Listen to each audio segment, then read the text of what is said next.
ಬಂಧುಗಳೇ ನಮಸ್ಕಾರ, ಹೇಗಿದ್ದೀರಾ? ನಾನು ನಿಮ್ಮ ಬಾಲಕೃಷ್ಣ ಬರಗೂರು. ಬಂಧುಗಳೇ, ಬುಧವಾರ 18ನೇ ತಾರೀಕು ಸುರಿದಂತಹ ಭಾರೀ ಆಲಿಕಲ್ಲು ಮಳೆಗೆ ರೈತರೆಲ್ಲ ಕಂಗಾಲಾಗಿ ಹೋಗಿದ್ದಾರೆ. ಕಾರಣ ಏನಪ್ಪ ಅಂತಂದರೆ, ಆಲಿಕಲ್ಲು ಅಂದರೆ ಸಾಮಾನ್ಯ ಅಲ್ಲ, ಅದು ಭಾರೀ ಗಾತ್ರದ ಆಲಿಕಲ್ಲುಗಳು ಇಡೀ ರಾಜ್ಯದ ತುಂಬ ಸುರಿದು ರೈತರ ಬೆಳೆ ಹಾನಿ ಆಗಿದೆ. ವಸಂತ ಕಾಲದಲ್ಲಿ ಮಾವು ಬೇವು ಚಿಗುರಬೇಕು, ಆದರೆ ಒಂದು ಕಡೆ ಮಾವಿನ ಮರವೇ ಬರಡಾಗಿ ಹೋಗಿದೆ.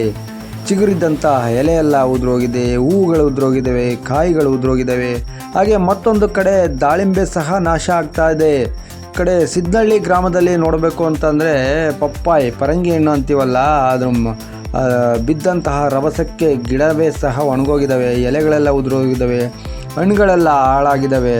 ಏನು ಪ್ರಕೃತಿಲಿ ವ್ಯತ್ಯಾಸ ಆದಂತಹ ಕಾರಣದಿಂದ ಮಳೆ ಬಂದು ಆಲಿಕಲ್ಲು ಹೆಚ್ಚಾಗಿ ರೈತರಿಗೆ ಬಹಳ ತೊಂದರೆಯಾಗಿದೆ.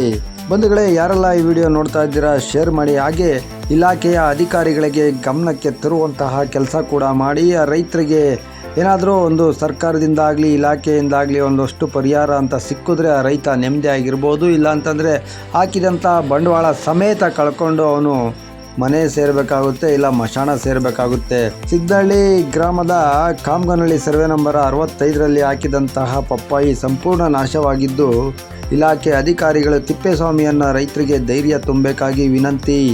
ಯಾರೆಲ್ಲ ನನ್ನ ವಿಡಿಯೋ ನೋಡ್ತಾ ಇದ್ದೀರಾ, ವಿಡಿಯೋನ ಶೇರ್ ಮಾಡ್ತಾಯಿರಿ, ಲೈಕ್ ಮಾಡ್ತಾಯಿರಿ, ಸಪೋರ್ಟ್ ಮಾಡ್ತಾಯಿರಿ. ಹಾಗೆ ಹೆಚ್ಚಿನ ವಿಡಿಯೋಗಳಿಗೆ ನನ್ನ ಚಾನಲ್ನ ಸಬ್ಸ್ಕ್ರೈಬ್ ಮಾಡಿ ಅಂತ ಹೇಳ್ತಾ ವಿಡಿಯೋ ಮುಗಿಸ್ತಾ ಇದ್ದೀನಿ. ನಮಸ್ಕಾರ ಸ್ನೇಹಿತರೆ, ನಾನು ಒನ್ಸ್ ಅಗೇನ್ ಬಾಲಕೃಷ್ಣ ಬರಗೂರು. ಸಿದ್ನಳ್ಳಿ ಗ್ರಾಮದ ರೈತರಾದ ತಿಪ್ಪೇಸ್ವಾಮಿ ಅವರ ಜಮೀನಿನಲ್ಲಿ ಈ 3 ದಿನದ ಹಿಂದೆ ಸುರಿದಂಥ ಆವಿಂಕಲ್ಲು ಮಳೆಗೆ ಈ ಪಪ್ಪಾಯಿ ಗಿಡದ ಮೇಲೆ ಆವಿಂಕಲ್ಲು ಬಿದ್ದಿರೋದ್ರಿಂದ ಭಾರಿ ನಷ್ಟ ಉಂಟಾಗಿದೆ.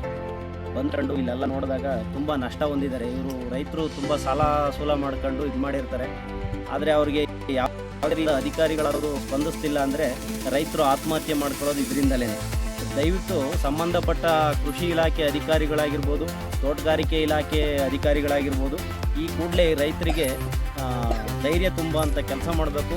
ಅದೇ ರೀತಿ ಇವ್ರಿಗೆ ಏನು ಸಿಗಬೇಕೋ ಈ ಪಪ್ಪಾಯಿ ನಷ್ಟ ಹೊಂದಿರತಕ್ಕಂಥ ನಷ್ಟವನ್ನು ತುಂಬುವಂಥ ಕೆಲಸ ಮಾಡಬೇಕು ಇಲಾಖೆ ಅಧಿಕಾರಿಗಳು ಅಂತೇಳಿ ಈ ಮೂಲಕ ಕೇಳ್ಕೊಳ್ತೀನಿ.